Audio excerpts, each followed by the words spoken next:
Basically, any mental model that's about a razor is how can you simplify something? How can you strip these things back to first principles and really simplify either the decision or what you're trying to do? And he just brought up the concept of a life razor to say, well, what's one sentence in a nutshell that is going to explain the type of person that you are? Yeah.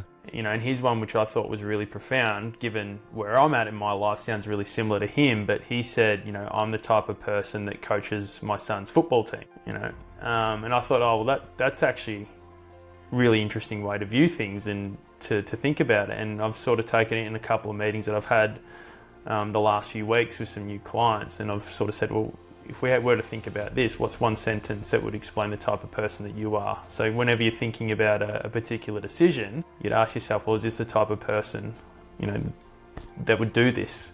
And it can just help you with your decision making potentially. But again, I went through a phase a few years ago where we use a process called 10-3 now in our discovery meetings, and we want to understand, what's going to really look like a good life to a client in 10 years. And that's the first sort of part of the process. And I went through a phase as a part of that process, I was always adding in, what do we not want to happen in the next 10 years?